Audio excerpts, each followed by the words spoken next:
Los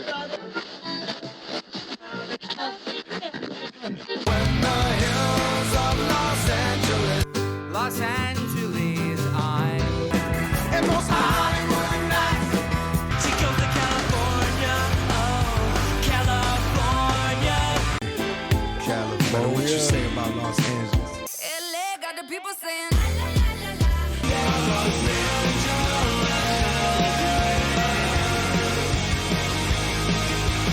You're listening to Corner of the Galaxy on cornerofthegalaxy.com.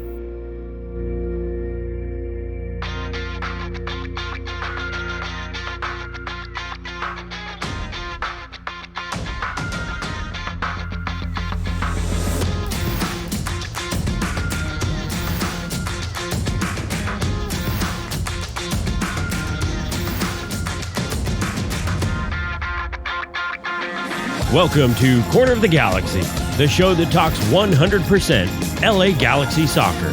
We're glad you could join us. Now it's time to sit back and relax as your hosts navigate through the twisting, turning, but never boring world of the five-time MLS Cup champion, LA Galaxy. Hello, everybody, and welcome to Corner of the Galaxy on cornerofthegalaxy.com, coming to you live right now from Taps Brewery in Tustin, California. We got a bunch of people here. We got Cosmo is in the house tonight. LA Galaxy General Manager Mr. Dennis Kloese will be joining us here in just a couple minutes. We'll talk to him about the LA Galaxy goalkeeper coach and former, I guess he's not a former legend, he's an actual legend. Kevin Hartman will be here as well. Chris Tucker will love that. That's his favorite guy right there, absolutely. So we got a full show, and we're going to talk about your LA Galaxy's 4-1 win over the Portland Timbers last night. So a bunch to get to, a bunch to talk about. In the house tonight, as your co-host, Eric the Portuguese Hammer Vieira is here, and then of course we have Larry Morgan, not on Twitter, way back in the far back somewhere. We'll get him up here in a little bit as well. So, Hammer, how you doing, buddy? I'm doing very well. Oh, there we go. Let's try that again. There we go. Is this a professional podcast? It is. It's supposed to be. I'm doing very well. Glad to see everyone. We were talking a little bit before the mics went live here that it had last night gone a little bit different. Tonight, the mood may have been a little different. So life is always better after an LA Galaxy win. So happy to see everyone. Happy to be here. It's good spending time with everyone, all the listeners, everyone getting together. So fun times. Yeah, it would have been a lot sadder show had they lost last night. I don't think we would have had as much fun. The energy would have. Yeah, we would have needed a live TikTok to get the people going. But how about you? Did you actually watch any of the game last night? I did. I had a good time. I was at the stadium. Yes. And I saw most of the game. Yes. Most of the game. Most of the game. So you won't be doing this all off of highlights tonight. Correct. Okay. I just wanted to make sure. I was worried about you last night, so that's good. The LA Galaxy getting a 4-1 win over the Portland Timbers. We want to dissect that a little bit and sort of break that down for you and sort of talk about some of the highlights, some of the stuff that maybe could have gone a little bit better, that type of thing. So I guess your initial thoughts on the game last night. If you only showed up for the first 15 minutes, what would your initial thoughts have been for the LA Galaxy? Well, now that you hit us with that caveat, I Yes. think after those first 15 minutes, it was a little worrisome. It looked like Portland was going to give it to them, especially coming off the road trip. You thought, okay, is this team going to struggle? Are they going to figure it out? And then after those 15 minutes, they turned it around. The beautiful Ryan Revelison goal, and now that we're pronouncing that correctly there. Apparently we're pronouncing it correctly. Once that goal hit, you were feeling good about it, and then especially with the tribute to Jonathan Dos Santos and Zizinho and how touching that was, and then unfortunately it was the hopes were dashed shortly after that, so that made a little bit of a bummer, but they finally got their legs under and got it right. Whenever the team wins 4-1, I know this is dumb analysis here, but you feel good at the end result. Yeah. They dominated in the second half. And after they got that hiccup with the tying goal, I think it was a good result and good to see the Galaxy fight. I think they saw a lot of heart. They didn't want to have that back-to-back. After a loss, I think their record they're still unbeaten. 5-0-1 after a loss right now for the LA Galaxy. So some good nights, still some guys missing, and obviously a touching tribute to Zizinho before everything. It was a good night. Greg Vanney was talking about, and we'll hear some from Greg Vanney. I have his audio, so we'll be able to play a little bit of that as we get into the show as well. But I don't want to wait too long here. I figured we should probably get Dennis Kloese up here. So Dennis, if you can hear me and maybe make your way over here, we'll talk to you for a little bit. Dennis as well. He's enjoying the Linda Pickle Museum, which if you haven't visited yet, some great memorabilia, some good stuff going on there, and so fun times. But it looks like Dennis is about to make his way up here. We'll see if we can convince him to talk There to he us is. for a little bit. So, big round of applause, ladies and gentlemen. LA Galaxy General Manager, Mr. Dennis Kloese, making his way up here. Little fist bump from Cosmo here. Here, Dennis, have a seat back here. Good to see you. It's good to see you. All right, we totally planned all this out, so we're definitely prepared for all this. Here we go. Here we go, Dennis. We'll give you a microphone. Hopefully you can hear us. We'll sit you Hello. over Yeah. in the hot seat over Okay, there. that's fine. That's good. I bet you're pretty happy too. The Galaxy won. This makes it a little bit easier discussion for everybody, right? Yeah, makes it a good Saturday. Okay, good. Dennis, there's been a real overhaul this season. I know you've been working with Greg Vanney. I know you guys have been trying to bring in some players. You have a good mix, an old mix, or I shouldn't say old, a veteran mix, a younger mix, some development projects. How do you think everything has sort of gone for you guys so far and up to this point? Well, obviously the results have been positive.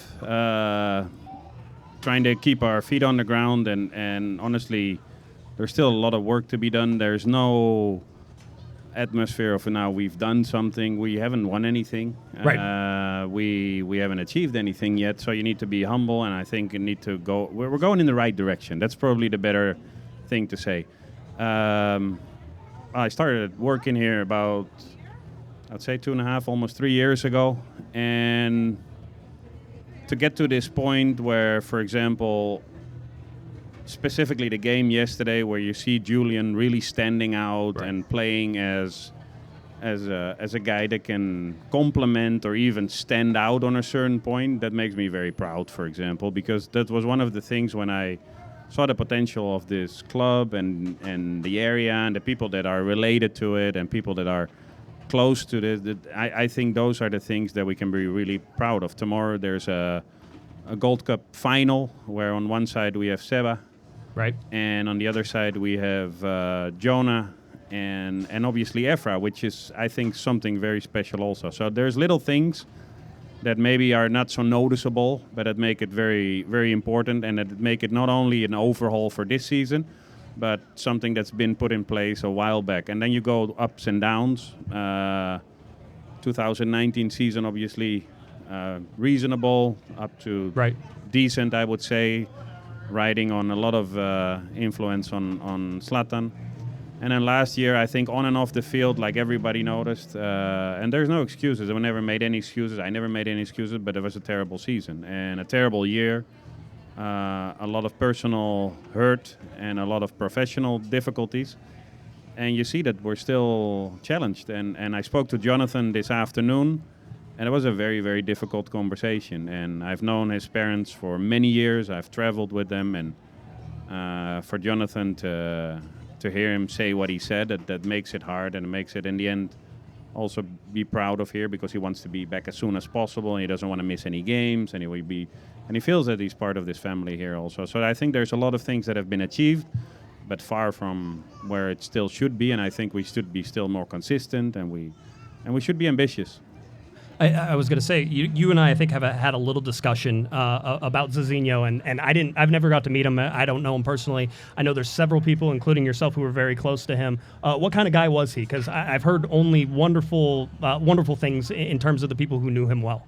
Well, I think he's a wonderful man. I think how the positive and what he gave through his sons, Eder, Giovanni, and Jonathan, is something special. They have a combination of Liliana, his mother, with a lot of obviously Mexican influence, born in Mexico, but then Zizinho is a true Brazilian, and true Brazilian with rhythm, with a lot of laughter, with great atmosphere, and he was an incredible player. He came with 17, 18 years old to Club America in Mexico, and he was a top class player. And obviously his sons have done very well for himself, and we're proud to have Jonathan on our team. And I was very impressed, to be honest, the other day that he played. Doesn't matter how he played, but that he actually stepped on the field and in honor of his dad wanted to show that he's ready for that. That was a sort of an interesting moment. I mean, that couldn't have been easy for him, and I know it wasn't easy. I know there's a bunch of people in the front office who it hasn't been a super happy week for, and I certainly understand that. But the stories I've heard have been positive, and I think those are sort of the fun things we carry on. Yes, definitely. One of the things I wanted to talk to you about, obviously there were some weaknesses in the LA Galaxy lineup. We've sort of been seeing you guys try to fill some things in as we've been going along. There's a rumor about Dejan Jovelijć, maybe let's put it that way. Can you update us on where we stand with him? Well, actually, I saw something on YouTube yesterday from the Miami coach that announced the player before he was announced. Yes. I wouldn't make that mistake. You wouldn't make that mistake. But it feels like maybe that's the direction we're heading, right? Possibly. Yes, I'll nod, yes. Well, you try to put everything in place, so at some point, hopefully, it comes into place. Definitely a very talented young player. I think in the last year, with everything that in the first 2 years we had of contracts and rules and regulations and obstacles and TAM and spam and ham and whatever they have here, it's amazing, obviously, to work with that. I think we have a good grip on that also. I joke about it a little bit, but I think we have a good grip on it. But definitely with both Julian and Efrain on youth fund slot players, right? With out of the 3 DPs, one being a young DP, that gives you a lot of room and a lot of depth opportunities on your roster, which I think with so many guys out the last few weeks, right, where there's no excuse on games, but it makes it challenging. In a salary cap world, if your top players are out, it is a challenge, and that is not something different. Now, if you have Nations League and you have Gold Cup, and we didn't have anybody on the Olympics, but there's a lot of events crept into one spot, and it makes it very hard. We had Giancarlo out, right? Oniel Fischer, who is very reliable and had some good minutes before, obviously, with us. Jonathan, Efra, Seba, and then with both Sega and Chicha not available, that makes it a lot of guys. And I think it's a good credit to both the coaching staff and everybody around it, and the physical performance staff to go through these weeks. And a big credit to the guys that stepped on the field in the last few weeks and ran through difficult moments. And yesterday, I think it was a great reaction of the team after a very bad game, and obviously something that I think gave everybody a good sense of where we're at. Yeah, it feels like things are headed in the right direction. Greg Vanney made a comment. I don't know if maybe you can shed some light or at least maybe give us an insight into what he was saying when he said it, but he said that the Galaxy have the capacity to add 2 more players if we, let's say one of those is unknown and one of those is unknown, do you think you're going to be able to get something done before the transfer window closes here, in the next week? Yeah, I think as from Monday, it's going to be important because we're up to the 5th of August to do something within the league or outside the league. Even if it's outside the league and it's a free agent, you go a little bit beyond that. So we have some flexibility. We have one youth fund slot available and one regular roster spot available. The difficulty is with international slots and how to spend your money. Right. I wouldn't bore these people with on their Saturday afternoon with GAM and DTAM and that kind. No. There are several people here right now that would be perfectly fine with that, but there's kids. There's kids. We'll put them to kids, sleep. so. I understand. That's this podcast. That's sort of where we dive into too. No, that's all interesting. Eric, do you want? Hold on, I muted your mic again. I'm sorry. It's funny that you mentioned it. You did talk about the extensions with Efrain and with Julian, and I think the crowd. Let's hear a round of applause if we want to hear about the GAM and TAM and how important that is. So, if you could just elaborate a little bit on why those moves were important and how the young DP money, how that opened that up, and how that helps move the team forward with those roster spots. Yeah, basically what happened, and if you have 3 designated players. You could add 1 youth fund player. If you have 2 designated players, 1 youth designated player, you can add 3 youth fund players. The interest and the spirit of this rule that has been discussed on a technical committee and what I was part of is that there's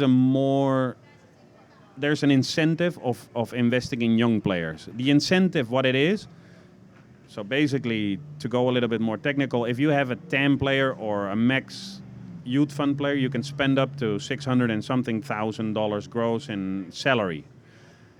But he only counts for 150 or 200 on your cap. So basically, you have a savings of 350, 400,000. So if you do that for 3 youth fund players plus a youth DP, you're talking about $1 million plus in savings, which in MLS and on our level and in your depth chart, and you're going beyond your number 13, 14, 15, that makes a big difference. And you see it yesterday. If you're able to put players like Victor Vasquez and Ryan and name him on the field, then you could be actually going through a Gold Cup. Right. You can survive those long outages. By the way, technical question for you: is it jam or gam? Or spam, I don't know. Or spam.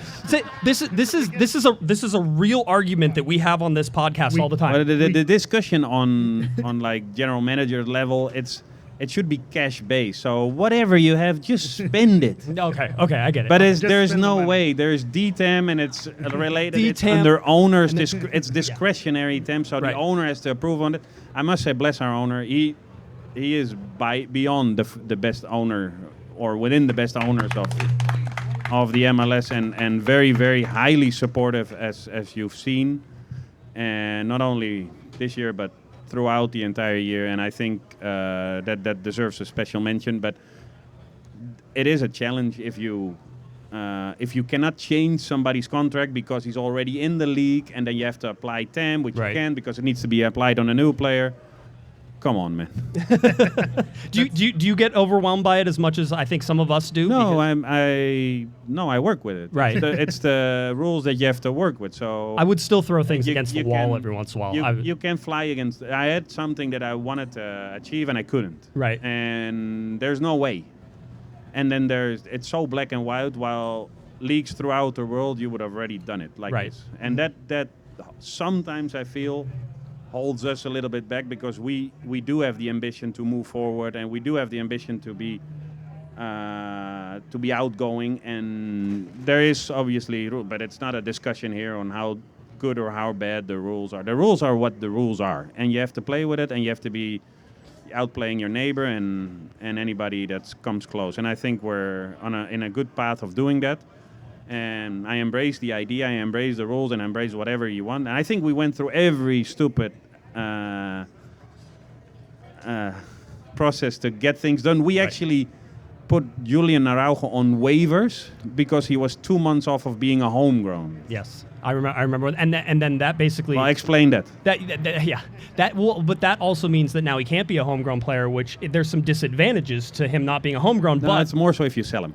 But now you have him as a U22, which gives you some more advantages. Again. Yeah, now we're happy. And now you're happy. Okay, good. Good. On a personal level, though, you've been here, as you said, 2.5 something years. Yes.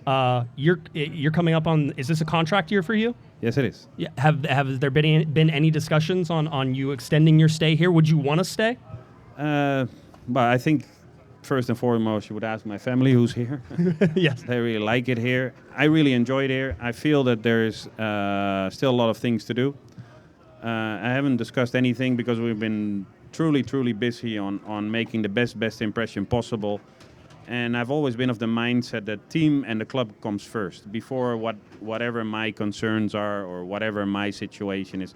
Team and club comes first. So if that is in a good shape, then it's up to somebody else to decide what they're up, and it's not something for me to decide or to really have an opinion on, to be honest.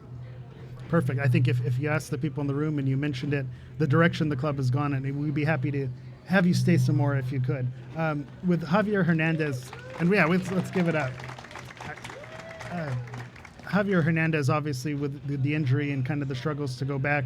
Do you have any updates on what his timetable is? Is he closer to coming back? And how important is it for this team to get him back in the fold? Yeah, and obviously I've known Javier for a long time, and it was very difficult to see last year for him personally how everything went through. You see currently what comes out on the Olympics, and you see athletes that struggle with certain issues. And I think it's good that it's out in the open. I think people need to be supported. What I've tried to do last year in my best effort, and even on a personal level, his support as much as possible. Make him feel that he's supported and that he can count on us, and that he can count on you guys, and he can count. And that is challenging because there's a lot of expectation. He has a big name. Obviously, he is somebody that everybody counts on.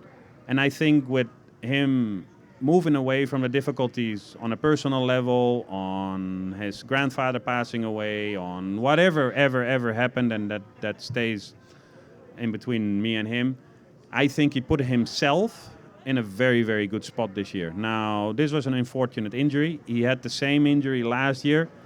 So there was some scar tissue that flared up this week, and there wasn't any risk taken. So he's been taking a little bit of extra precaution, basically, with his eagerness and his willingness, and seeing that there's a lot of pieces missing. He really wanted to work his way back, and I think the muscle just in a way of flaring up and a little bit of edema said, hold on a little bit, you're not completely ready, but it would be rather sooner than later. So we'll see him back, and he'll be back on track to keep on going and keep on scoring. He's very, very committed. I'm very happy, more so for him personally, because he really found his way, and I think, and I hope that we can enjoy still a while of him here in this shape and form. Yeah, it would be good to get him back. I know the Galaxy working on that. One more thing, I would say before we let you go, one of your best acquisitions so far this year would have to be Greg Vanney. I'm bringing in Greg Vanney. Big round of applause. I knew that would get it. How important has he been, and how easy is he to work with? He seems like a guy who knows what he wants. I have to imagine that helps you as a general manager. Yeah, it makes it like and all the kidding aside about all the rules and the regulation and how things particularly work here, that makes it very helpful that somebody that is completely comfortable with it, but also knows how to play with that and anticipate certain things.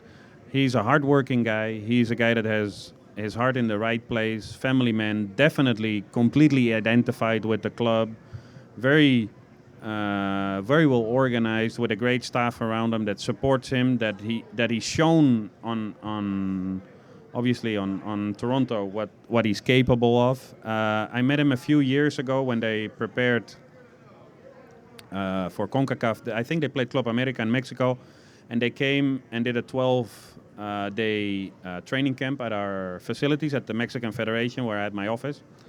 And at that point, it's a little bit my first contact with him, and I watched his training sessions and his game, and I kept following, obviously with an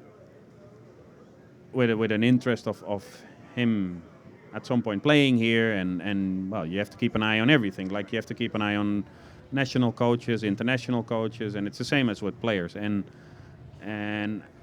the ability or the availability of him leaving Toronto after that, speaking to him, and willingness to listen to us, listen to where we would be going, where our roster stands, the interest of connecting that really to the second team, which has been very positive in the last few years, and our academy efforts, that really spoke to him. And I must say, you see there, he has no fear of putting somebody on the field. Somebody for me that stood out very much yesterday in the second half was Adam Saldana.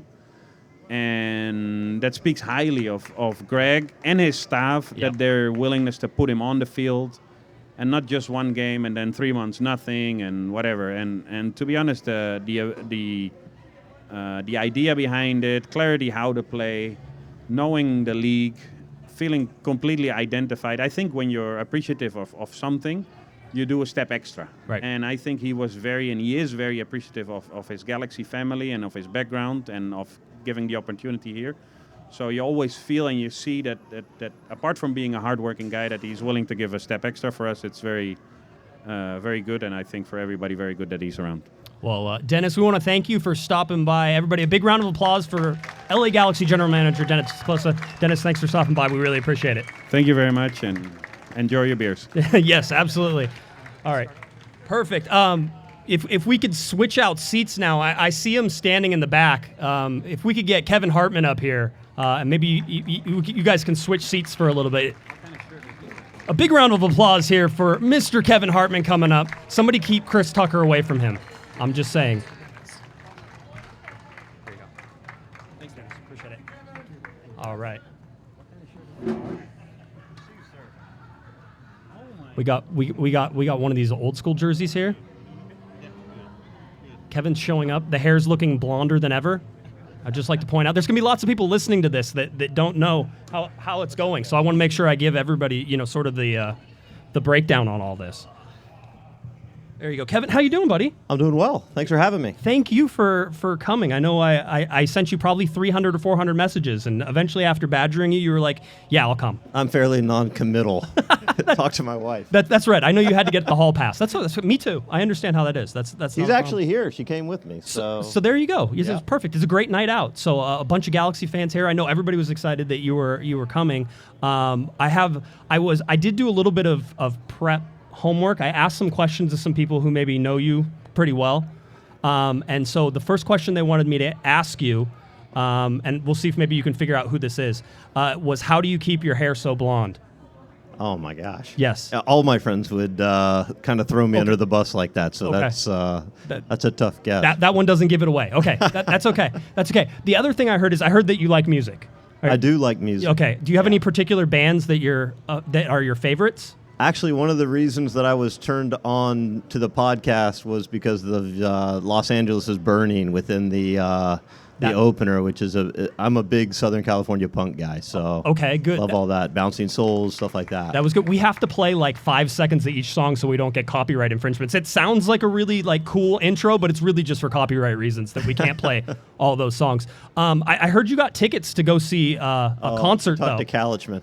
I did not talk to Kalich. It was not Dan, although it's somebody close. I heard you got tickets to a concert and you were really excited about going to the Killers concert. Was that true? Yeah, that's true. My wife was turned me on to the fact that she could get 2 tickets, and they're like 4th row seats to the Killers, and we've been to the Killers concerts a number of times, and so I saw it as a great opportunity, was really excited about it, and it was August 27th, so I'm like, August 27th. You were getting pumped the up. night before we play LAFC, right after the MLS All-Star game. You had the day off. You could have gone. Yeah, I was going to go, except it's not until 2022. That's the story I heard. There's a little bit of a pause that we'll have to hit it here. You'll have plenty of time to get a babysitter or anything that you need to do. That's what I heard. Except we'll probably be on the road next year. That'll be you won't get to go. Your wife will have a good time though. Yeah, she'll sell my ticket. That'll be good. No, I was talking to Jonathan Bond a little bit beforehand, and he was like, ask him about the concert tickets. So I said I will ask him about that and get it going. I'm sure we want to touch on obviously the legend that sits next to us, having played for the LA Galaxy, that type of thing. But the really interesting thing that's happening right now is you've taken on the goalkeeper coach job, and you get to work with guys like Jonathan Bond who have come in, and I think most people will say they feel a lot more comfortable with him in behind the net or in between the pipes right now. What is it about him that sort of makes him that calm presence back there? Because he seems relatively unfazed by things. Yeah, I mean, I think he really is somebody that concentrates on the technique of it all and not necessarily gets absorbed in the moment. And so I think he deals really well with pressure. I think for me on a day-to-day basis, it's great to work with the goalkeepers that we have. Obviously, Jonathan Klinsmann, somebody that pushes the level on a regular occasion. So if Bondi's not engaged, then he has somebody that's kind of lurking. But at the same time, I feel like it's a difficult thing to displace somebody that I think has probably been the best goalkeeper in MLS for the first portion of the season. Yeah, it seems that way, and I know he's given up a lot of goals, and I know the Galaxy have given up a lot of goals. Maybe that's certainly one of the things I know you guys want to work on. But at the same time, I don't know that you can put any particular blame on Jonathan in some of that stuff. They've been bad goals sort of whenever they come through. Yeah, I think as a goalkeeper myself, I always considered a goals against average is really like the cumulative efforts of the defense, right? And so when we would concede, I would have to take a look at everything with a really nuanced eye and say, was this my fault or was this not my fault? And I think for me, there's expected goals and stats have obviously kind of evolved with the stuff that StatsBomb and like Opta have been doing that give you a lot more clear picture. And I think it, for me, I just feel like even in the second minute last night, he makes a save at the top of the goal area that really keeps us in it, and allows us to feel like, even if we're not playing at our best, we have Bondi back there to give us the opportunity to kind of regroup. I thought we persevered through maybe the first 15, 20 minutes last night, and then we were able to kind of settle into, what we believe is more of the way that we want to play, playing across the game channel and really getting people in some isolated positions, but also numerically make sure that we're trying to outnumber the opponent in portions of the field, and did a much better job of that as the game kind of went on. And we took advantage of some opportunities. We had wonderful goals from a number of different players, and all in all, I thought it was a great team effort. And we need to win this next one to get exactly where we wanted to be after 17 games. And so, his efforts have not gone unnoticed. It makes my life a lot easier to know that I have somebody that's going to come in and is selfless, works hard, and really is just a leader back there for the group. Perfect. And I will say, I'll start off by just saying the jersey you're wearing is legendary. The Jorge Campos picked the excellent. Is there a story behind the jersey? I figured that you didn't buy that at a Nordstrom Rack. There's a story there. I believe at some point either I absconded with this from Raul's equipment room or Jorge actually gave it to me himself. But, when I first came into the league, Jorge was somebody that I had a lot of admiration for, somebody that I felt fortunate to play with. And one of the reasons I felt so fortunate is I knew that I was going to get 20 minutes every game, and so I considered it to be probably the most revered substitute goalkeeping position in the league. I was playing under pressure for the last 15 to 20 minutes of the game. There was usually something on the line at that point. Right.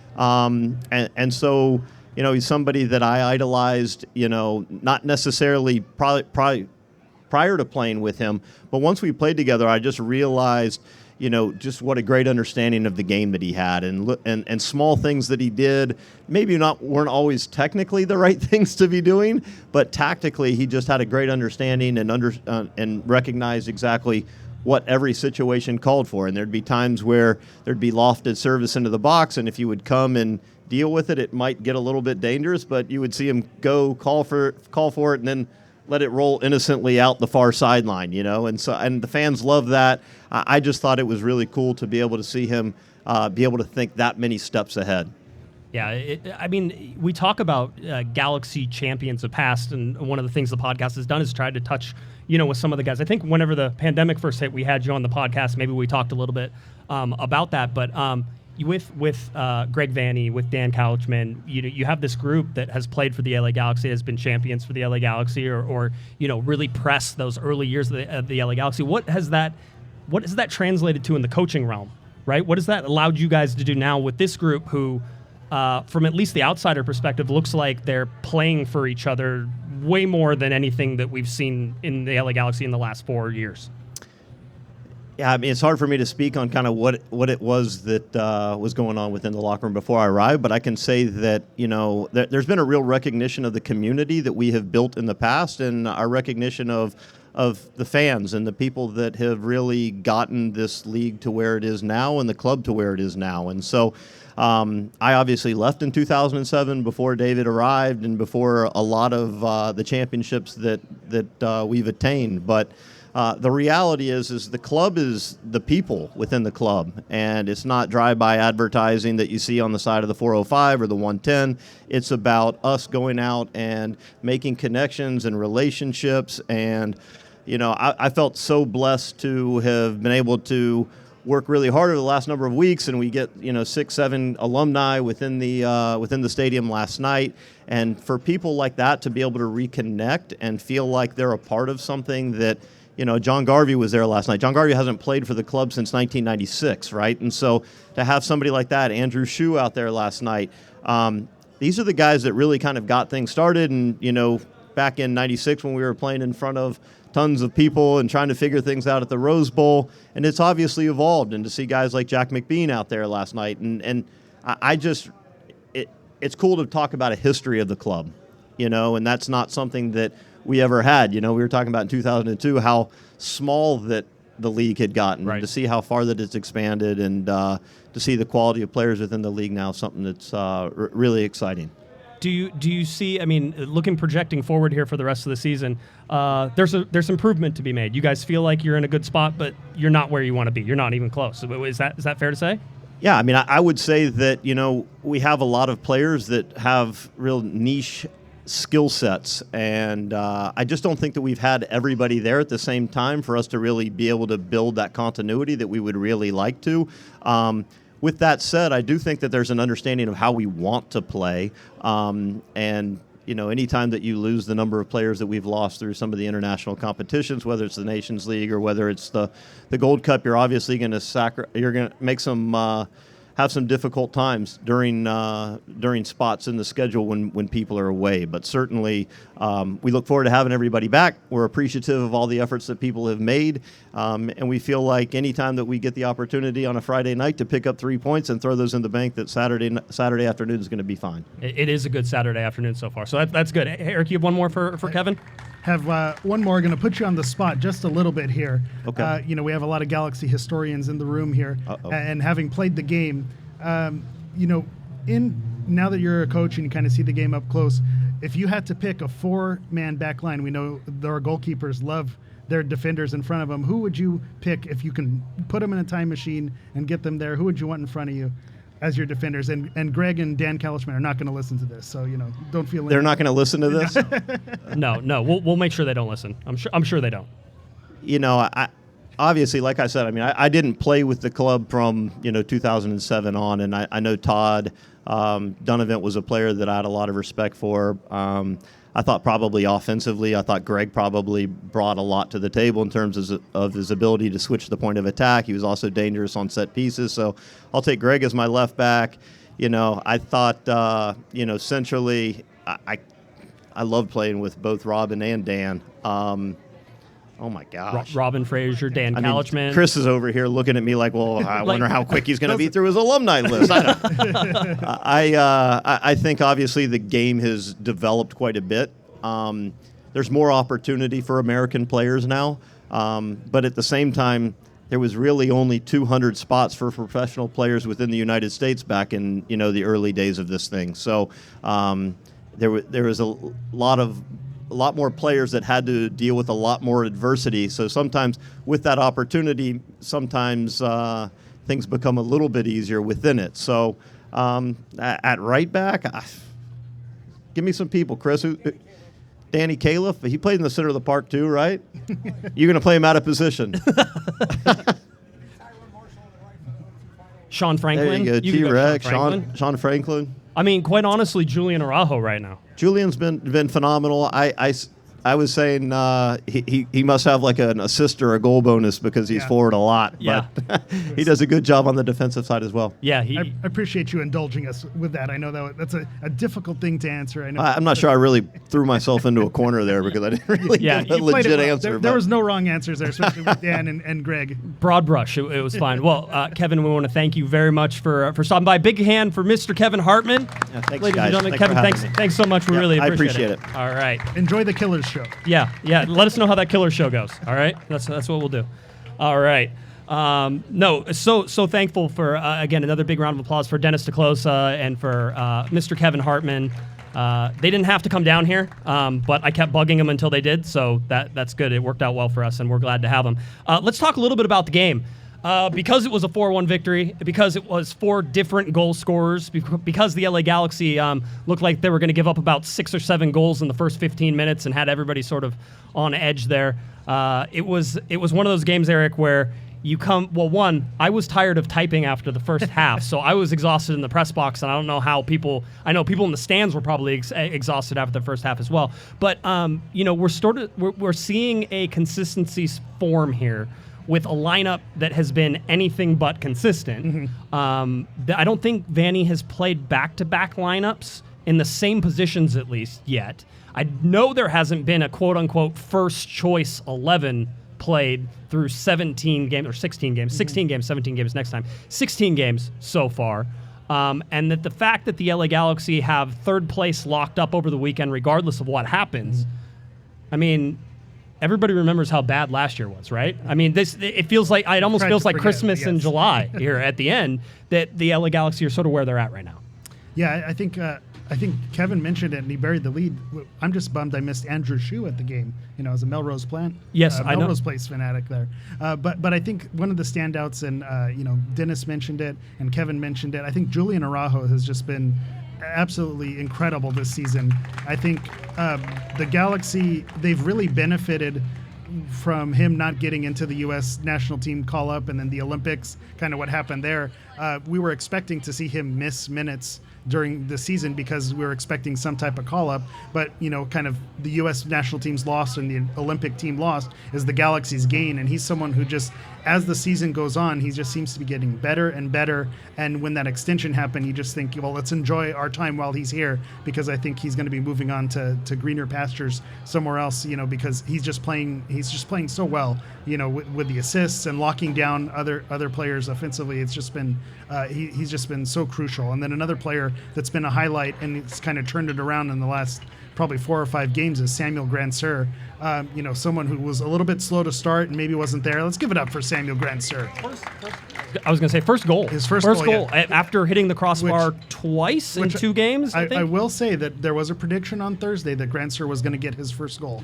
There was a guy who said it's not like you went out on a limb for that. I mean, the guy has been getting close. He was working there, but he's another player who he has that engine, and he's really putting it all together, and that kind of leads us to Kevin Cabral, who we see that he's having those struggles, but you also saw him shake a defender like it's there. So I think Kevin Cabral is next in line. Grandsir finally got it going. He got his goal. I have faith that I think Cabral, he's missing those chances now, but I think he has the talent and the ability to get it right. So I think the Galaxy's moving in the right direction, and that's before getting Sebastian Lletget back, before getting Jonathan Dos Santos back. So I'm excited to see when we finally get that first choice 11, hopefully at some point during the season, and that's not including Chicharito Hernandez, also what he can bring once he comes back and is fully healthy. I mean, you look at a guy, too, who is, I think he may be a secret Zlatan Ibrahimovic, Ryan Raveloson. Mm-hmm. The overhead bike last night, that goal was outstanding. Yeah, in traffic. He made me swear on my Twitter feed, and I don't like to swear on my Twitter feed. I said the S word. It was horrible. But only him and Zlatan got me. I know Cosmo. I'm sorry. Cosmo just gave me a disappointed look. I deserve that. Disappointing Cosmo. That's worse than your father sometimes. That is absolutely. You don't want to disappoint Cosmo. No, not at all. But no, I mean, Greg Vanny even is surprised by Raveloson, right? He comes in, he's like, I think in his press conference last night, he said something of the fact where, like, at his old club, he played more of like an 8, I guess, but like he wasn't scoring goals, right? And he's like, but he's scoring goals. And this is a guy who continues to score goals. And just, I mean, I'm not the most athletic person in the world, but I would have never thought in my whole entire life to try to bicycle that shot. I mean, him and Zlatan think about that. Well, there's other guys, right? I think they train you to do that in Madagascar. I think that's one of the first drills they run. That's how they score all their goals in Madagascar. Actually, that's why their national team not great. It's a low percentage shot. Overhead bike kicks only. But he brings a calmness with him too that I think is so appreciated. I think especially when you have a lot of youth players and players who are playing for those spots. I think the calmness that he brings and really settles that midfield position. And like you said, we're kind of expecting him to play more of that defensive role, maybe that 6, maybe that 8. But the fact that he's getting on the score sheet's really been incredible. So he's another one who's just been completely on fire, and you hope that can continue. I mean, and you look at what they were able. And again, we talked about the first 15 minutes. You get, Raveloson scoring in the 27th. Mm-hmm. You had the Portland Timbers score in the 29th. That ruined a whole bunch of things, and just in terms of me trying to write things down and do other things up in the press box.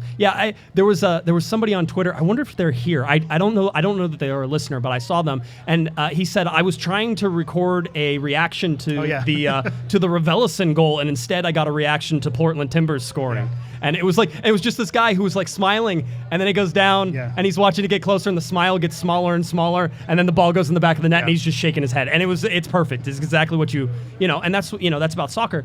Victor Vasquez getting the header, Julian Araujo running to the thing. I thought it was really interesting with Greg Vanny talking about.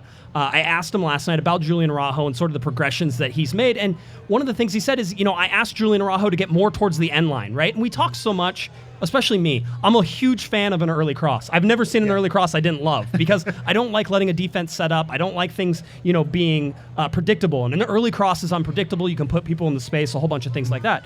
But whenever you look at what Julian Arago was asked to do. Greg Vanney asked him to take the extra touch. He asked him to get to the end line. He asked him to make people draw to him. And look at the 2 goals that he assists on. Both of those. Sir was a great, really forcing that through, making the defender commit and then putting it in. So, it's just been incredible what he's done this season so far. And then another player, when we talk about the PK, I think we definitely have our penalty kick taker now with Sasha Kloese. He was another player who, with his age, and he's kind of one of those veterans, you think, well, he's not going to be the everyday starter, but I thought he's really stepped up to the plate and been incredible this season as well. I think he was huge yesterday. Yeah, he really was.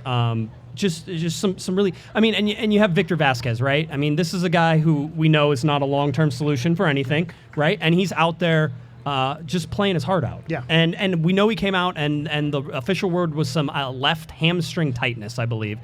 Greg Vanney said that they were hoping it was precautionary. They pulled him off. He said he was grabbing the back of his calf, or back of his hamstring, a whole bunch during the first half, and so they wanted to pull him off in time to make sure that they saved him. Yeah. And were able to get him for the rest of the season. So, for me, looking at that game and sort of what the Galaxy were able to accomplish. Even look at who started as a center back was Nick DePuy. Now, in the first 15 minutes, that was not a great look, right? And Nick DePuy struggled there. And you can blame some of that on the midfield for sure, because Portland was able to pass through the midfield. Derrick Williams is coming back now, maybe feeling a little bit. And how about Derrick Williams? His first home game since the incident in Portland where he basically ended Andy Polo's season with a tackle. He then has to play against the Portland Timbers, and I think you could see that there was some uneasiness from the Portland side. I felt like they were a little more aggressive. It seemed like they were wanting to go after him, but they got into a hole in the second half so fast they never got a chance to sort of do that. Exactly. There were Portland Timbers fans complaining on Twitter that somebody should have gone after Derrick Williams. And this isn't hockey. It's not hockey, no. We're not sending the goons out there. No, and honestly, there were a whole bunch. I thought the refereeing last night, which I think will come as no surprise, I thought it was atrocious. I thought there were several yellow cards in the first half that should have been given to Portland. Yeah, whenever you get a crowd around, let's hear boo for the ref. Boo, There we go. They didn't like it. Apologies to all our. There we go. There we go. So, we do have some referees who are listeners, so apologies. Yeah. Not you, the refs from yesterday's game. Yeah, but just in terms of the man management and sort of how that was done in that game, I thought it was extremely. I thought Sam Grandsir had one of the best games he's had in a Galaxy uniform last night. And you can see he hasn't been in this long enough. He hasn't been in the league long enough to earn the respect of the referees. You can see that. Yeah. Because he's making great plays out there and he's getting cards. And he's getting whistles. And he's getting talked to on a regular basis. And if that guy doesn't remind you of Ramon Alessandrini, it does, the right? Comps are there. It with seems the engine and just the way that he cuts inside, the way that he moves, the way that he's sort of unpredictable in how he's supposed to be holding things. And the strength. If you can't have Ramon Alessandrini back on your team right now, then having Sam Grandsir is the next best thing. Maybe if he's healthier, even better. Yeah, well, if he's staying on the field, so that's definitely a plus. Yeah, it seems that way. The Galaxy's still struggling though with Ethan Zubak up top. And we've seen that.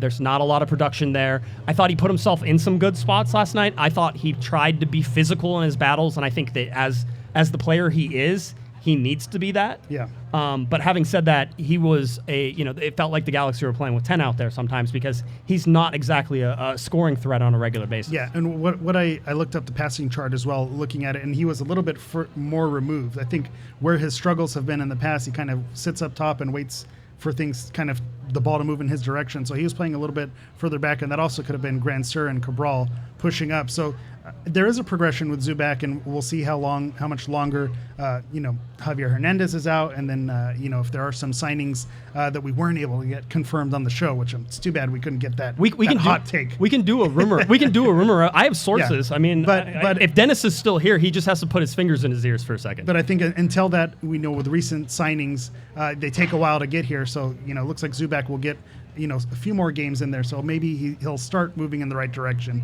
We'll see how it goes. But as it's been so far, it hasn't been there yet. Yeah, and the latest news, if you listen to our Thursday night podcast, it hasn't changed since then. But sources indicate that the LA Galaxy have reached personal agreement with Jovelijć So personal terms are done. Last I heard, they were still negotiating with the team, Eintracht Frankfurt, just to make sure all the T's are crossed, the I's are dots. Dennis would never say anything unless it was 100% done. So I understand that, and that's the Galaxy policy. It's not maybe 100% done, but we're definitely in that 98% range. It seems like all that stuff will be heading in that direction. So unless there's some major hiccup, which there always can be, it seems like Jovelijć will be joining the LA Galaxy. You know, I said sometime before the playoffs, depending on depending on how the visa situation goes. But realistically, because he's not coming out of the French embassy, it looks like he'll be coming out of the German embassy, and it seems like perhaps Germany has their stuff together a little bit more than the French embassy right now. So it may be a little bit faster. Don't expect a ton faster. I'm not saying he's going to be here next week, but once the LA Galaxy announce which. If all of that goes through, there could be an announcement next week. So you've seen that. And then the news that we couldn't confirm on Thursday night when we talked, but was able to confirm on Friday morning, was that Pipo Gonzalez has reached a loan deal with Alajuelense. I said someone's gonna start an applause break for that. It's unfortunate, but thank you for your service, Pipo Gonzalez. Yeah. So he's on a 6-month loan deal. I think after that 6 months, we'll sort of see where everything sits with him. But the LA Galaxy put out "Thank you, Pipo."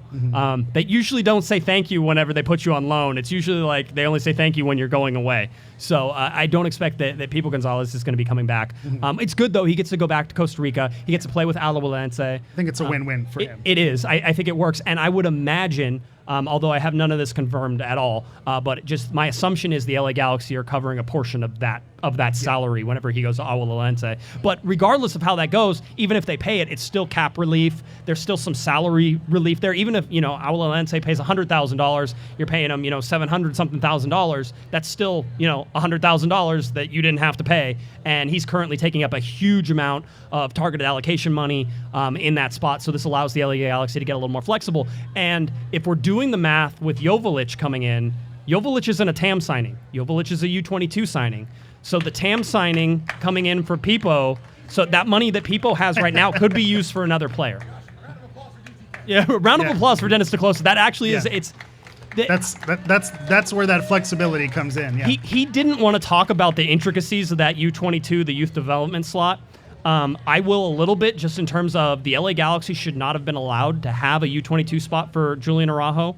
But the league is allowing that to happen because they think that there's a positive outlook on these younger players, getting them in and making them U22s. So it's a really important designation, and now it's a precedent that has been set across the league so others can do it. But I was talking to my good friend Chris Tucker about some of this stuff. Chris and I talk multiple times a day. He probably talks to me more than his wife. Yeah, probably. Yeah, exactly. But whenever you look at this, seeing the LA Galaxy jumping headfirst into this, right? If you look around the league, look at the guys who are making one U22 signing, right? Because they have 3 designated players. Making one U22 signing. The Galaxy said, no, we're going to make 3. We're going to go young DP, which Kevin Cabral is a huge risk, right? Because he's a development project. You may see the designated player tag next to his name. That's great. But he's a development project. All right. The reason they're getting him is because they think in the 5 years that they have him, that of those 5 years, they're probably going to have 3 really good years for him, and they're going to be able to sell him at the end of that for a lot of money. That's the risk that they're playing here. But in order to back up that risk, what they're doing is they're going in and signing these U22 players. All right. And that's a huge cap savings. That's a huge deal in terms of getting Julian Araujo. They don't think they're keeping Julian Araujo for 5 more years. Right, as much as everybody would love for him to stay for 5 more years, that's not the plan. That's never been the plan. Julian Araujo, if he's not gone this summer, and there's only a little bit of time left for that really to happen, he's going in the winter. I mean, that feels like that's the natural progression of where it's going. He's playing too well. He's been one of the best right backs in Major League Soccer this year, and it just he talked. By the way. He talked last night afterwards. I sort of said, are you seeing the game differently? Are things coming or clicking for you? Yeah. And he goes, one of the things I did before watching the Portland game was I went back and I watched whenever I played the Portland Academy. So he was an Academy kid, and he went and watched tape on the Portland game. He goes, not because it's the same players, but because they play similar styles. And I remember I had a really good game against them. And so I went back and watched that entire Academy game, and it sort of put me in that mindset. So I came in really confident. That's what Julian Araujo is doing. I know you guys think like these guys just play video games all the time. Which, yes, they're allowed to, by the way, okay? They're allowed to play video games. In addition to watching game tape and doing all the things that they're supposed to be doing. Julian Araujo, the first time I ever talked to him, could barely string like 2 sentences together. He was this little mousy kid who was, 18 years old. Why would he? 17, 18 years old. He was not. And now you look at the kid, and it's hard to imagine. He's a man now. He is a man. He's become a man right before our eyes. It's so fun when they grow up, isn't it? Makes us proud. Yeah, that's right. It is. So he's been really fun to watch just in terms. But, I mean, the LA Galaxy are doing all the things you want them to do. They're going out and reinforcing an area that they need to reinforce, right? You're getting that second striker. That puts in a whole bunch of flexibility. If we've seen one thing, is Greg Vanney's not Guillermo Barros-Schelotto. It's not the same formation every time, right? It is we can move things around. We can change things. We understand how to play in every single formation that we're going to put ourselves in, and that means we can change things and give us a look. I didn't think they were going to get another center back with Sega Coulibaly. I said, no, they already have enough center backs. But look at what it's been able to do. And not to mention, they got another center back with Ryan Raveloson, who also can play center back. So it's kind of incredible the flexibility they have. And the other thing, kind of taking it back to the U22s and the younger players, Dennis mentioned it when he was up here. Vanney's willingness to put those young players in over and over again to get those reps. You threw some shade to the French embassy. I don't know if Dennis was throwing shade or not to a previous regime where you put a player out and then 3 months, nothing happens again. Right. And then so getting that consistency of those minutes, I think that's crucial with Saldana, seeing those things happen. And obviously Julian, he's just benefited from all the minutes he's been able to keep. I'm trying to see if I can find some of the stuff here we can play from the press conference last night. I have a little bit from Greg Vanney talking about the start, and I think, the cool thing about, and this is, there was a language barrier with Guillermo Barros-Schelotto, fully admit that, but he also never seemed to really want to dive into the details and explain things. Greg Vanney will go into 17 different layers of detail if you want to listen to him and sort of how he does things. So, let's see if I can find a little bit of Greg here playing. And the first one came from Damian Calhoun. Damian asked the first question. He sort of said, it seemed like you guys maybe had a little bit of a slow start. And Greg corrected Damian sort of pretty quick on that. Good question. I would remove might have out of the question. It was very slow. We got off to a very slow start. It was almost, I thought almost like hesitant at times where we would recover balls instead of playing a quick pass out to be able to get out of the area where we recovered the ball. We were slow in transition. We were slow to get into good spots. Everything was just, we were behind the speed of the game and they were playing around us like we weren't there. And when we got it, we were giving it back. And then, I could get very tactical as to our positioning was off and, everybody was standing right next to the guy that wanted to defend them, and there was no uncertainty on the field. It made it very, very easy for them to defend us. And so, I was losing kind of my voice and mine in the first half, just trying to get us to get control of the game a little bit. As the half progressed, we started to find a little bit more time. We started to find a little bit more our connections, our positioning a little better. And then when we were able to get in at halftime and really talk it through, then we had a better go at the second half, obviously, and we were able.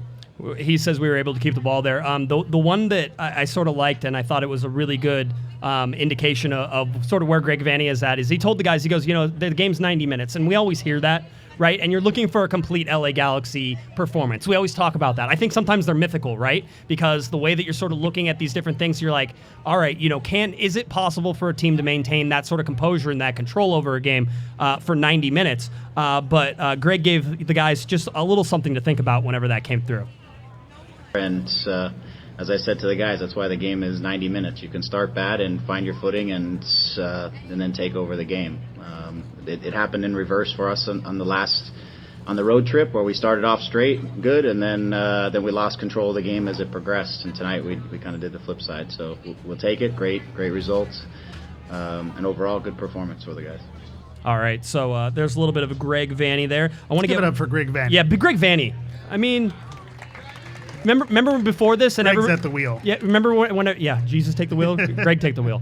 Remember before this, before the season started, everybody was sort of pontificating whether or not Greg Vanney would be. The reason Greg Vanney was so good because he was in the Toronto system. Remember, that's why he was so good. It wasn't that Greg Vanney is a good coach. It was because Toronto was a good team and they had a good thing behind them. Where is Toronto right now after Greg Vanney left? right? Yeah, a little bit of a dumpster fire there. I think, there still can be an argument made on some of that stuff. So we have to take a long view of it. But what Greg has been able to do, and I think Dennis touched on a little bit, and maybe Kevin did as well, just the clarity that Greg Vanney gives people. One of the things he told Julian Araujo that changed everything at the start of the season is, remember, you're a defender, so play defense first. I mean, it's stupid because that was right there. Yeah. Right, you're like, come Be on, a goldfish. Yeah, It was very Ted Lasso. It was very Ted Lasso. Maybe he says he doesn't watch Ted Lasso. It makes me really undercover. uncomfortable. I don't know why, but I feel like maybe they're the same person. There you go. Okay, just checking. We also wanted to get up here and have a big welcome for Mr. Larry Morgan, not on Twitter. He's here as well. I have no comment. You have no comment. comment. Larry's here. We're glad that he's here. Larry is, and we refer to him as our crack COG research Did team. you say crack or cracked? Crack, both.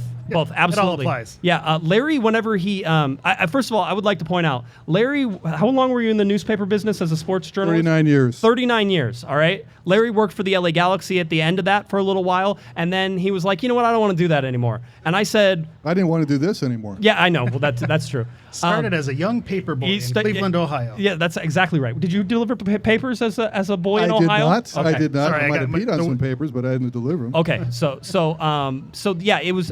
I asked Larry. I said, "Hey, Larry, do you want to?" I go, if you still want to come to soccer games, you can just write for me if you want to. No, Josh. Yeah. I came to you. Oh, that's right. You were begging, right? Is that what it was? No, it wasn't. But anyway, Larry and I settled on this whole thing, and now Larry, how many lunches do I owe you? Because I pay you in lunches, right? Got to be at least 50. 50, 60. Larry is on most of the midweek media calls. Whenever the game's not on Spectrum and it's an away game, then Larry can cover those as well. So here's a guy who's retired who I think could take up professional modeling, not as clothes or anything like that, but as like World War II tanks and stuff like that. Larry's a whiz Yeah, at it's that a stuff. part-time hobby. I'm not very good at it, but It's some a of them part. are okay. You send me pictures like once a week. You have a new one. It can't be that I part-time. got it once a month. Okay. Yes. Once a month. So, but Larry does all that, and he writes amazing, like easy breezy articles. I don't know if you ever read Larry's stuff, but it annoys me to the end of the earth. I'm sitting there at 13 or 1400 words, and I still haven't said what I want to say,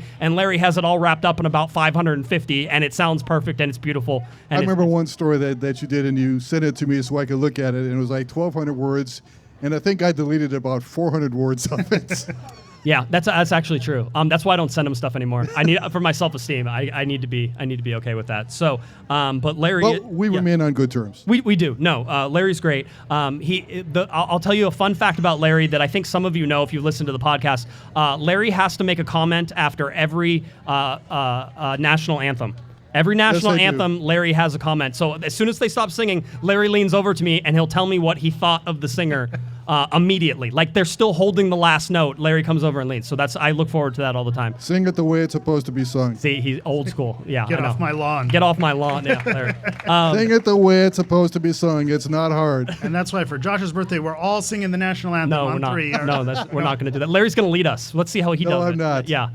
So the whole deal. Now, Larry, we asked you to come up with some trivia questions. No, I volunteered to go. Oh, that's right. Because I don't ask you to do things, because then you might expect me to pay you. So, I assembled our COG research staff. yes. Me. Yes, you. Uh-huh. And I came up with a few trivia questions. So Okay. you know, that's great. some of them are easy, some of them are hard. Eric got one which I didn't think was going to be answered correctly, but Okay. okay, let's start off with an easy one. Hold on. Okay, I have to put sorry. put rules out Okay, here. yeah. Chris Okay. Tucker isn't You allowed can't to look it answer up. any you of these. cannot look it up. Yeah. No. First, he doesn't need to Put look it that up. phone away. Hey. Put that phone away right in front. Right, Brian. Put that phone away. You're not allowed to look up the answers, Brian. Can't look up those are the rules. answers. No. Put it away. We want to Who give. else? We want Sarah to. put. Okay. Yeah, Your phone's away. they're All right. allowed to be on their phones, Somebody else? Larry. Okay. You're not in charge of their phones. I'm sorry. Larry, by the get it way, after class. Yeah, Larry is on Twitter. He's sneaky on Twitter. We call him Larry Morgan, not on Twitter. He doesn't actually. I don't think he actually has an account. I don't. But he goes and he looks things up. So he'll say, "Hey, I saw you." I know said what's this on Twitter. I'm not on Twitter. Yes. Okay. Good. There we go. Larry Morgan, not on Twitter. Ah, wonderful. All right. So we want to give some stuff away. All right. Yeah. Now I have 12 tickets to the Wednesday game coming up. All right. So we can give some of those away. But I also want to make sure there's a lot of season ticket holders here. So, if you already have season tickets, then, maybe don't go after these or do and bring some people. I don't really care. I just want to get rid of the tickets. So we have those. What we want to do is we want to have some trivia questions. So if you know the answer, yell it out. We'll do our best to be fair on the first one. And I'm serious, Chris, I will come over there. You're not allowed to answer questions. You know the answers. I don't even know the answers to these. Okay, good. I'm good. Chris is a all genius. the phones are put away? Yeah. Phones are put away? Yes. Okay, go ahead. Give it. All right, very good. Very good. Trivia question number 1. Just yell it out if you know it. Stand up. Make sure we know who you are, and we're giving away. Should we give out 4 tickets at a time? I feel like I don't want to do this. Feels right. So we're giving away 4 tickets to Wednesday's game. I have no idea, but these are courtesy of the LA Galaxy. They gave them to me to give to you guys. Is parking included? I don't think so. Okay. They don't. They're not. They didn't want to be. I mean, God bless them, but no, you're gonna have to pay $20 for parking or whatever it is, or you're gonna ride your bike. One of those. All right. So trivia question number 1. Would you consider this an easy question or a hard question? Easy. Easy question for 4 tickets. Yell it out. Mr. Larry Morgan, hit it. Okay. Who led the team in scoring in 1996? Who led the team in scoring in 19? There it is. Right there. Yeah? Okay. Right there. Come on up. Come on up. Give it up. Eduardo El Tanque Hurtado was the correct answer. But he didn't say his first name. You don't need to. Okay. It wasn't the other Hurtado. It wasn't the other Hurtado. What's your name? Jan. Okay, Jan wins our first 4 tickets. Jan, after the show, come up and give me your email address, and I will send you tickets. All right. Big hand for Jan, who got our first one. Woo-hoo. Sure. All right, we got more stuff. Cool. All right. Larry, will you please hit us with trivia question number 2? All right. This, let's see. Which one can I go? I'm going on my list that I put together last night. This one, fairly difficult. Okay. Difficult. 5 players have 4 hat tricks. Name them. 5 players. 5 players have 4 hat tricks. 4 hat tricks? How are you supposed to know this? Name one. I looked it up. So Zlatan's one of them. Zlatan's one of them. Okay. So there's one which I don't think you're going to get, but you should get the other ones. I'm trying to see if I can see I can get no his. cheating. Okay. I'm gonna give. Let's see. Nobody. So Zlatan and is Landon Donovan one of them? Landon Donovan's one of them. Okay. So we have 2 now. So you have 3 left. Who? Carlos Ruiz. Carlos Ruiz. No. No, not Carlos. Chicharito. No. Kobe is one of them. Kobe. Okay. You have 2 left. We have 2 left. You should get one of them. The other one, I'm not sure. Okay. Well, I got Landon already. You got Landon already, huh? Buttle is one of them. That's one I didn't think you'd get. Edson Buttle. Okay. There's so one left. Harut Carpetian. No, he has the fastest hat trick in guess, league though. history. Who? No. Come on, you got to get the last good. one. Come on. This is good Larry- pod Larry- right here. All right, hold on. He wore number 7. Come on.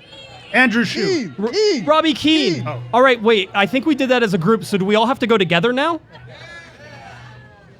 This is Yeah, a that conundrum. didn't work. Larry had way too hard questions, and he made us group think this. This was a group project. Actually, there's one question which is really hard, but Is it a single answer so we can have a winner? it's a single answer. Okay. But no, well, I have a couple more questions though. All right, the Galaxy had 3 coaches in 1999. Name them. 1999 had Yes. 3 coaches. 3 coaches. You should get 2 of them. One of them, maybe not. Someone gets one of them. He coached 1 game. If Yell you- one name. and Yell you one got the name, you get 4 tickets. Zambrano is 1. There it is. All right. What's your name? Tony. Okay, Tony, you have 4 tickets. Come see me after. And And the other ones were Sigi Schmidt and Ralph Perez. Ooh, Ralph Yeah. Perez. Okay, now in 2008, How many they did had we 3 give? Okay, we coaches. have- You should get all 3. Okay, 2008, there were 3 Yes, coaches. yes. No, Chris Tucker, don't call on him. He knows everything. No, do not call on him. I'm serious. He knows all the answers. Go on. Yes, Ruud Bruce Arena, Very Kobe good. Jones. He's got it. Yes, I know. Yes. Do you need tickets? Do you need tickets? I mean, okay. Okay. So Chris, you'll come up. So Chris Tucker gets those as well. So we gave away our 12 tickets that we have, right? Okay. Good. I'm glad we got that. I have 2 more questions. I'm saving the hard one for last. Some of these have all been hard. Where are you? I mean, you looked up The the hard answers. one is really hard. Okay. I have other stuff, but I want to give away a Corner of the Galaxy scarf. So if you want a Corner of the Galaxy scarf, pay attention to this question. Larry, please try to make it so that way people can actually Now, get this. I must preface this by saying Eric Vieira got this question correct. I Yeah, was very surprised. But I was he very already impressed. has a scarf. But So. why, okay. why were you surprised? Everybody knows Larry? Kobe Jones scored the Galaxy's first ever goal. Who scored the second one? No, you don't Chris- get the answer. Who scored the second one? Who scored the second one? Second goal. Who? Second. Oh, way in the back. Yes. What is it? Very good. Yes. Very good. We have a scarf. Can you- Arash Noah Moose. You This can- scarf is for you. Come. Ross, is that you? Oh, Chris Tucker wants to know who scored for New York. Giovanni Oh boy. Savarese. Yeah. Giovanni Savarese. I've watched those highlights. Wait, Eric, I'm Okay. impressed. That's very good. But you cheated, didn't you? I did not cheat. No. That was off the cuff. All right. Do we have any? We Again, have. Larry's We surprised. have one more that I have question. This is the knowledge. tough one. This is a tough one. I feel like we should give stuff away. I feel like okay. Yeah. Why don't you? How about you two talk This amongst is the one yourselves? that stumped you two before the Talk show. amongst yourselves for 2 seconds while I go grab something in the back so Okay, I can all give it right. away. Okay. Do you think you guys can handle this? I'm telling you two have to talk. Fill air. I will No. be right back. You know, Well- they have not told me thank you for doing all this research. So set us up with a question. I never get thank you from Josh. I never do. So Larry, set us up with the beginning of the chat of the question. Pardon? Start off the question. Okay, So get start people off the thinking question. because it's one of All the right. harder ones. We want. This is the hard one. I think it's a hard one. Nobody got it before the show. Oh, very nice. Very nice. We have our Ted Okay. Ted Lasso inspired shirt. Who is the Galaxy's all-time leader in red card ejections? No. No, good guess. Good guess. Who? No. No, Danny Pena is a good guess. And No. I'll give you a hint. This guy played only 2.5 seasons, so he was a very bad boy. No, not Yella. Not Yella. No. No. Nigel DeYoung. Is there a hairstyle maybe perhaps? Yes, there is a hairstyle involved in this. Not a Xavier. No. No. His initials are. Oh, that's going to give it away. I don't care. We need to eventually give it away. Let's season? put it this way. He was a striker. He was a striker. He was a A striker. hard-nosed striker, had a very good tournament in the 2002 World Cup. A U.S. men's national team player at one US point. Yes. Who? No. No. No. I think Clint Mathis Mathis. in the back. There it Clint is. all-time leader in Clint, red is card. that you? All right, come on up here. And They're cleaning up. They got the they scarf, got they got the everything. shirt. All right, what size shirt do you wear? A medium. Okay. Can I get Come a back. round of applause for all that trivia Yeah, stuff? come back and see me, and I'll get you a medium. Thank you. Okay. By the way, we had this was a rush project that I put together really fast. If you've seen Nikki K had an interview with Jason Sudeikis, and she said, I'm the sideline reporter for the LA Galaxy. Do you have any advice for the guys? And this is, of course, the guy who plays Ted Lasso. If you haven't watched Ted Lasso, you're missing out. We got some AFC Richmond kits in the house. There are some AFC Richmond. Greg Vanny doesn't watch it, and that's the only reason that he's not not 100. I'm not 100% on the way. Chris, I don't know why you haven't. I know you're gonna eventually get it. But anyway, Jason Sudeikis in his best Ted Lasso, totally off the cuff, said exactly this. He says, "Look, you're the Galaxy. Why not be the universe?" Yeah. Right? So I mean, and that seems like great. That's a great line. So we put it on a shirt. All right. You'll notice there's five quasars on the shirt too, because I'm not stupid and I know how to put the proper number of quasars out here. We'll have some of these up here if you guys want to come up and buy them. I got these made quickly, so we'll do them for like $15, and you guys can take one. And as far as I know, I'm not reprinting these, so this will be a show exclusive for you guys. So we can do that afterwards. I'll be hanging around to do some of that stuff. Do you have any more? Oh, sir. You're all out of trivia questions. Yes, I am. What did you think of the game last night before we let you go? Aside from the first 15, 20 minutes, I thought it was a very good game. They were very lucky to get through that unscathed. Yeah, it felt like that. Yeah. There was a spacing issue. They look a lot like Jamaica versus the U.S. in the Gold Cup when the Jamaican was all over them at the start of the game. Right, and then the sort of, I think that's a little bit of a tip of your hat to the Galaxy, who have faded in games, and we saw them build into a game. And building into a game is much better than fading in a game. If not for Jonathan Bond, they would have been in an early hole. Yeah, absolutely, 100%. I also think that start is sort of indicative of what you get whenever you don't have a guy like Sebastian Lletget, right? For as much as Lletget plays the playmaker role, a lot for the U.S. men's national team, and obviously we have Mexico and the U.S. going up against each other in the Gold Cup final with Sebastian Lletget on one side and Efrain and Jonathan Dos Santos on the other side. That gets played tomorrow, I believe. Is it 5:30? I think 5 o'clock. Yeah, 5 o'clock. Yeah, well, that's pregame 5:30. Yeah, 5:30 somewhere in there for that kick. If you're a Galaxy fan, there's a bunch of you here. Then you're rooting for no injuries. And then everybody gets back as quickly as possible, and that's how it goes, and that's usually how we keep it here. But I think watching Sebastian Lletget and what he's able to do with the U.S. men's national team, I think there's questions of why he can't do that with the LA Galaxy, and the answer is that he's really playing a different position, and he's being asked to do something different for the LA Galaxy. And what he does for the LA Galaxy is clean things up, is work back on defense, is cut out lanes, is clog the middle and make things difficult to come through, be hard to get around. And so when you look at what Jonathan Dos Santos brings and what Sebastian Lletget brings, that's really what the LA Galaxy are missing in the midfield right now. You can see it. They're missing, even with Raveloson, who I think is going to be great. But even as everybody said, oh, well, that's our 6. That's absolutely the 6. And I think he can play the 6. I think you're seeing he's more of an 8. He's definitely more of an 8. He might be a 10 with sort of some of the ways. He might be a 9. He's who was it? I think Julian Araujo said that he's in the box more than some of the strikers. Yeah. So that's awesome. And if you heard Greg Vanny's little story he told about Raveloson the first day he was training with him, he came out and they were setting up for some set pieces, and they put the set pieces out and they moved Ryan just outside the box, and they said, all right, we want you to stay here and sort of protect for any sort of counterattack, that type of thing. And Ryan looked at him and sort of said, okay, I'll do it for this game, but next game I'm in there, right? And we've seen what he's been able to do with set pieces and sort of be able to do it. Hey, Josh. Yeah. I have a question for you. Yes. Right now, who would be your most valuable player on the Galaxy? I have 3 candidates. Obviously, Chicharito is one. Yes. Jonathan Bond.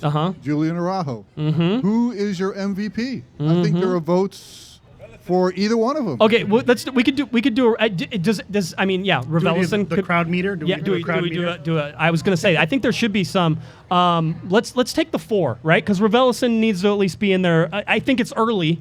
Right, yeah, it's early for all of this, but he's in the power rank. Okay, so let's go. If you think that Chicharito is the LA Galaxy's MVP right now, big round of applause. Ooh, Okay. Wow. I understand. You know what? Recency bias. He hasn't been playing, and all of a sudden everybody's like, oh, I don't even know that guy. Who's that guy? Chicharito, who? They just scored 4 goals last night. Well, I'm fine. Okay, that's good. Okay, so our next one is Jonathan Bond. Big round of applause. Jonathan Bond is your MVP. Okay. That was more than I thought. Definitely more. Yeah, I think it was because Kevin Hartman was jumping up and down on the table. I think that's why it was Jonathan Bond was the MVP. And the last one is Julian Arajo. And then Julian Arajo. Big round of applause if it's Julian Arajo. Ooh, that's close. I think it's Bond, though. I think Bond takes it. I disagree. I disagree as well. But thanks for coming. Yeah, that was great. You guys are wrong. I see the case for Bond. I think he's been stellar and made some huge saves, but it's just he's also let in a lot of goals, which makes it difficult. And yes, they're not all his fault, but at the same time, it's difficult to call that your MVP. But devil's advocate. Yes. If he wasn't there, where would you be? Who knows how bad it could be. That is always a good game to play. Sort of look at that and say, how does that look? He gets the Bingham Trophy for sure. I mean, I so want to sit on the fence though. I really do. I want to be like, I don't know. It's too early. It's one of those. But you look at what Julian Arajo has been doing. Nobody's been doing it better in the league. I think he should so good. Be in talks of Defender of the Year. By the way, Jonathan Bond should be in talks of Goalkeeper of the Year. Yeah. Absolutely, 100%. One of the interesting things here is that Julian Arajo, if he continues to play the way he is, has a chance, at least, at being the first defender to be named the team MVP and Defender of the Year. You know that has never happened. A defender or goalkeeper has never been named the MVP of that team. Now, it was supposed to happen, all right? It was going to happen one time because Jelle Van Damme was going to win it. Okay, and I polled the media, so I actually know what it was going to happen. Jelle Van Damme was going to be that guy, and then they decided to let the fans vote for who was going to be the MVP of the team that year, and Giovanni Dos Santos ended up winning. Yeah. So, but anyway, that's sort of, you could see that happen again, right? Yeah, fan vote this year. Fan vote this year as well, and Chicharito is going to win. Mm-hmm. That's Josh, the thing. Yeah. Do you think Araujo will be here after the summer? Yes. Do you think he'll be with the Galaxy? Yes, I do think Although he will. Sophie desperately hopes that he's going to be the right back for Arsenal for the next 15 years. She's hoping everybody goes to Arsenal. Yeah. Honestly, I wouldn't wish that on anyone. Yeah, no, you don't want to do No that one to will. Julian. No, God save him. I don't think he's here after the winter. I think he's a great replacement for somebody in the wintertime. They're saying they need. Listen, defense is going for big bucks right now around the world. Yeah. I would love to see him play somewhere like Germany, where I think he would fit in really well. I hesitate to see him anywhere in England. I don't feel like that's a good fit for him. Very physical. Those people are all huge. If you've ever seen any of the English Premier League teams.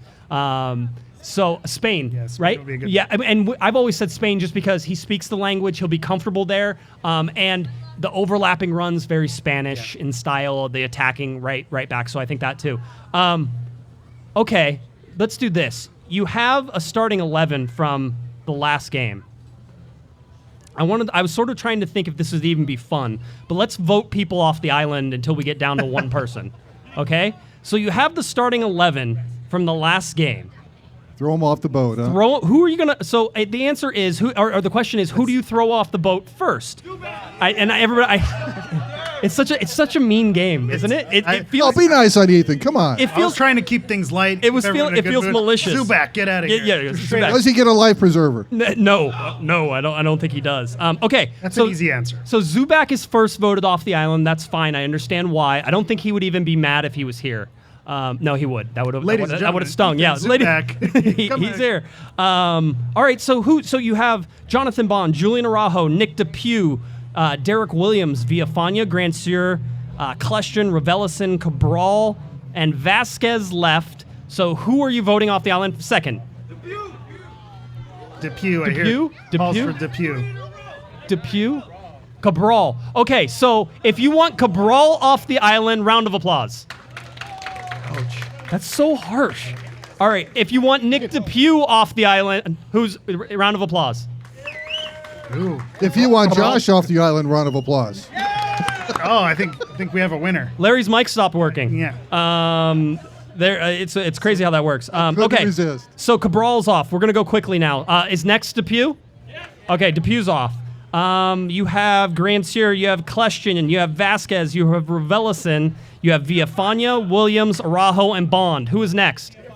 Villafana off the island. That is so mean. Well, you guys are brutal. He's not wrong. They're is- not wrong. We're gonna have to eventually get to these people we like, and again, not that we don't like everyone. But This is true. Yeah, but this still. is not a thing that we wanted to do. All right, we got 4 minutes until we have to be done, by the way. I just giving you a heads up on that. Okay, so he's gone now. So Araujo, Williams, Bond, Grandsir, Kleshton, Raveloson, Vasquez. Who's next? Who? Question. Hearing calls Kleshton? for question. That's that Kleshton. Sasha Dan Kleshton, the captain last night. You guys.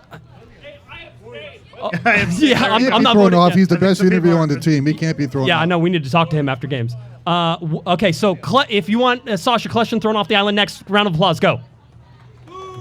Yeah, okay. If you want Williams off. Okay, Williams is gone. Is Sasha Kleshton next? Okay, Sasha Okay. Kleshton's gone. Raveloson, Grandsir, Araujo, Bond. Bond. You guys cleaned out almost the entire back line. How dare you? I know. That's the game. Who's next? Nominations. Vasquez? Do I hear Vasquez? Vasquez? Yeah, Vasquez? Okay. Vasquez is gone. A begrudging Vasquez. Okay. Grandsir, Raveloson, Araujo, Bond. Bond? Jonathan Bond. So Okay. Bond. Jonathan Bond is gone. He's gone. He's gone. there He it is is. he is off. Okay. Put Hartman in goal. I think Kevin left. Raveloson, Oh, he did. Grandsir. That's it. and Araujo. And Araujo, sorry. Grandsir. An overwhelming Grandsir. on that Okay, he's gone. Araujo and who is it? Raveloson. Wow. Okay, one. if you I want, think after yesterday, I would have said, "Oh, that's tough." yeah, I know. That's Okay, tough. so round of Raveloson with applause. an overhead you, kick. you have to vote. No sitting on your No hands. abstaining. You have to vote. I want to hear this. If you want Raveloson to stay and be your guy, round of applause. Okay? If you want Julian Arago to stay and be your man, round of applause. There it is. Okay. Julian Arago is your LA Galaxy survivor. Of July 30th, 2021. I didn't know if that was going to be fun. That is a fun game. It is a fun game. Like the Lord brutal. of the Flies. I know it was. It was a little harsh. I don't know if they're going to talk to us after this again. So, all right, let's wrap it up then. I have had so much fun doing this. Somebody asked me what I wanted to do for my 40th birthday, and I said I wanted to have a live podcast. That sounds weird to a lot of people, but I love this so much. I love talking to guys like Dennis Kloese and Kevin Hartman. I love seeing you guys out here. I have made friends with so many of you over the years, and you continue to support and listen to us. It's not lost on us at all. We understand, sort of the pressure that comes with that, and making sure that you have the correct information. I never sort of, sway from that. It's important to me that you guys know what's going on with your team, whether that's good, bad, or sort of sideways in so many different ways that we have. And as LA Galaxy fans in recent years, you have absolutely suffered through a lot of really bad soccer, and you should be very proud that you hung in there and you're getting to watch good soccer again, because there has been some good soccer this year. So a round of applause to you. The cast of people that we have up here too. Nobody gets paid to do this. We make a little bit of money off of YouTube. Yeah, I keep saying your check's in the mail, Larry. It's not. It's never coming. We make a little bit of money off YouTube. We sell some things that sort of just helps us do different things, like do these events and put that money into it. So if you supported us, we thank you so much for that. Your listens, you telling people to listen to us means the world to us. So thank you so much for doing that. For Larry Morgan, who puts in time when he doesn't need to put in time, Larry is amazing in what he's able to do. So a big round of applause for Mr. Larry Morgan.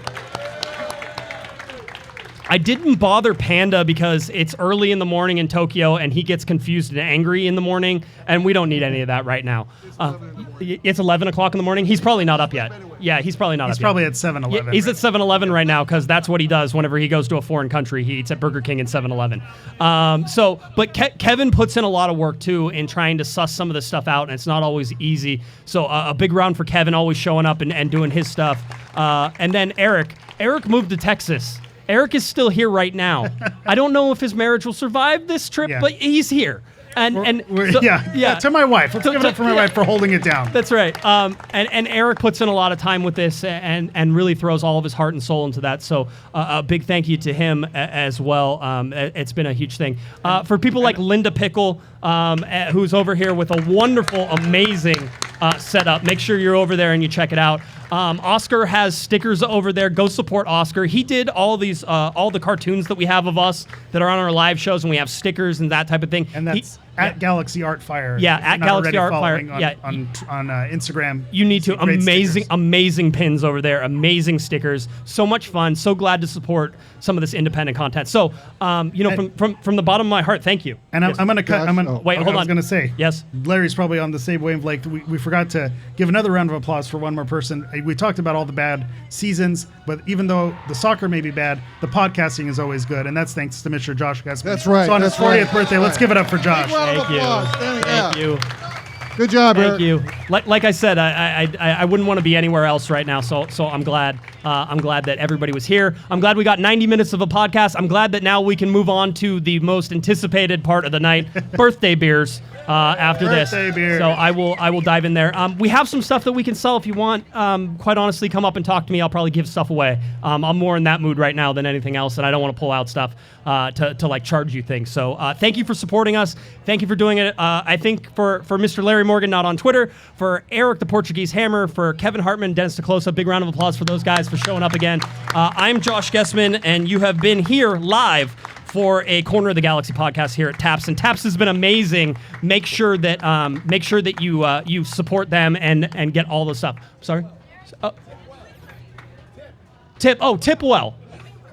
Viewing party. Thank you. I'm sorry. They hold viewing parties here as well. And so if you're around here, come support them. There are viewing parties here for almost every single one. I know some of you aren't close and you travel far away, but Chris Tucker learned that there's a new part of the world he's never been in today, and he may want to come back sometime. So if you want to, they have viewing parties here, and they're trying to build that up. So please come out and support them. Tip well to Taps. Make sure you support them because they have offered to do all this stuff basically for free for us tonight. So that way we get to pay them back by buying some beer, which sounds like a good thing. All right. And then one last thing. Once the theme music closes out, we do want to to get one picture with everyone. So, when the music wraps up, we want to see all those beautiful faces for a picture just so we can document the moment and appreciate all you guys for coming out. So just hang tight after the theme music hits here. All right. Which is now. Yeah, right. Now. Let's do that now. All right, for Larry Morgan not on Twitter, you can find him not on Twitter. He's not there. You can find him on cornerofthegalaxy.com where he writes. Eric, tell people where they can find you. You can find me on Twitter at HammerEV and on Instagram at Galaxy Profile. That's Galaxy Profoul. And of course, if you're looking for me on Twitter, it's at Jay Guesman or at Galaxy Podcast. Cornerofthegalaxy.com where you can find all of your Galaxy news. Please head on over there. Cornerofthegalaxy.com. Support us any way you can. We will keep bringing you podcasts again and again. LA Galaxy 4-1 winners. Midweek game coming up. Live show on Monday. Catch it on YouTube. All right. For everybody here at Corner of the Galaxy, thank you for coming out to Taps in our live show. Thank you for celebrating with us. We hope you have a wonderful, safe drive home, and be well. You've been listening to the Corner of the Galaxy podcast on cornerofthegalaxy.com. You can follow the show on Twitter and Instagram at Galaxy Podcast, and be sure to check out and subscribe to iTunes, Stitcher, and Facebook by searching for Corner of the Galaxy. Fans, we thank you for listening, and we ask that you be kind and courteous to your neighbors as you leave the podcast. We thank you for joining us and look forward to seeing you again. Until then, I'm Michael Araujo, and on behalf of the entire Corner of the Galaxy crew, goodbye, everybody.